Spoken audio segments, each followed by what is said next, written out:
For me, it's always been, I've been provided with amazing opportunities. Best education,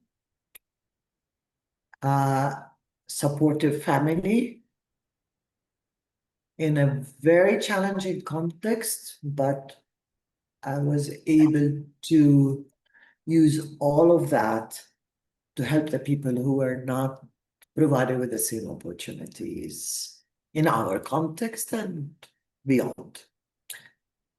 And what I mean by that is I'm a woman in an Arab Muslim culture, under occupation, lived my entire life under occupation.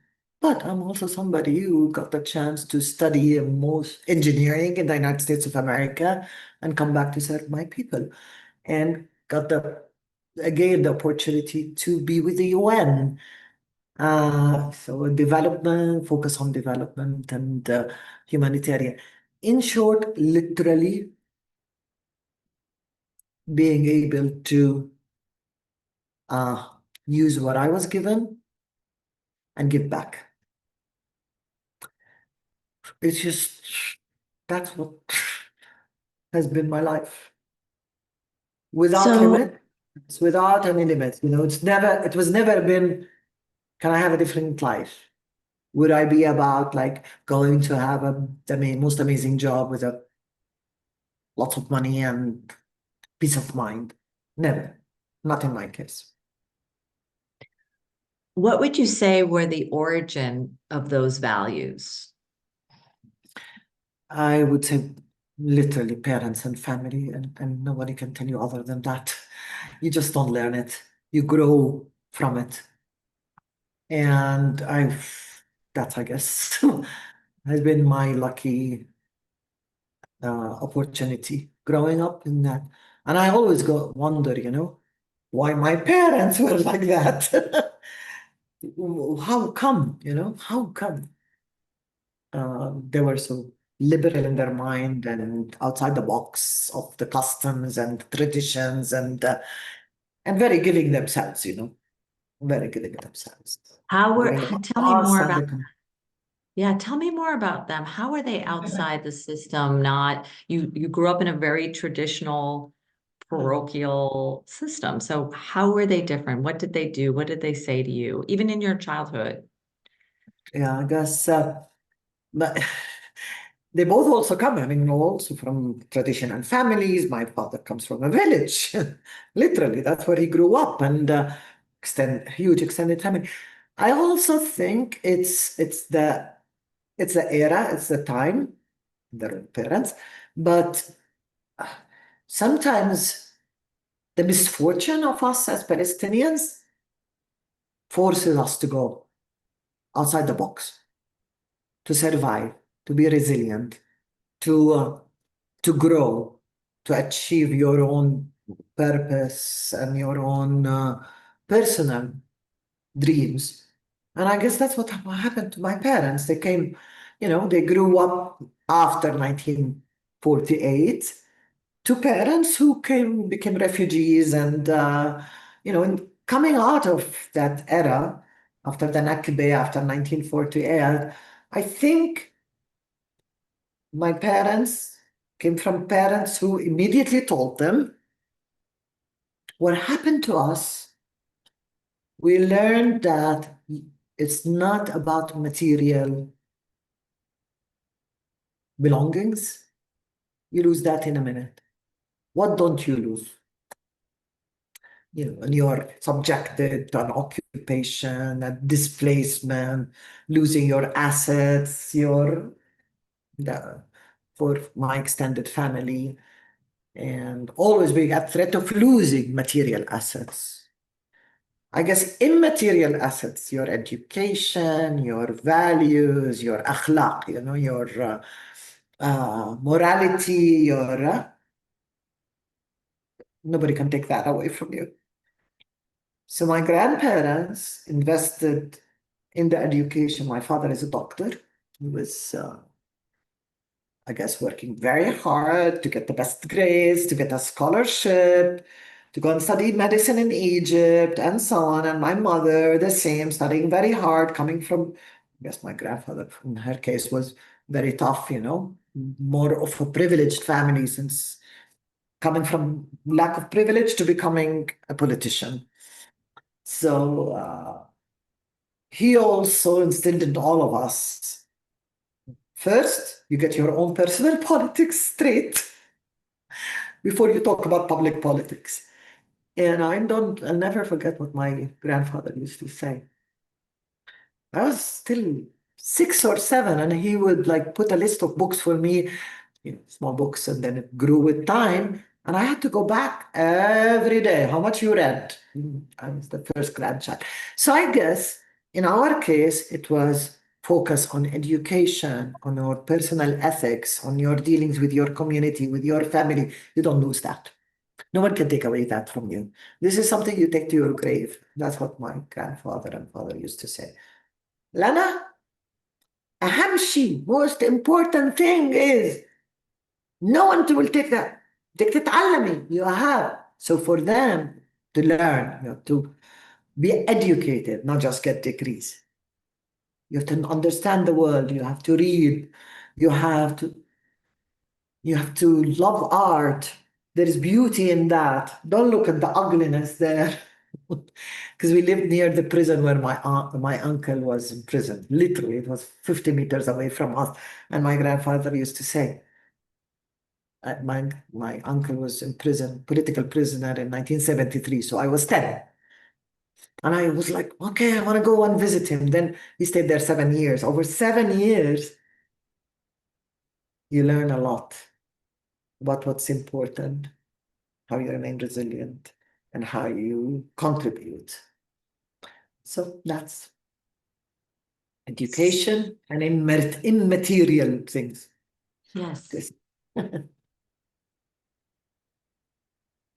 But at the same time, Lana, it sounds like your opportunities, your upbringing, these values, this resilience did give you in your community, in your culture, a position of privilege, right? And Of course. so how did you kind of how did that not become a barrier between you and your people?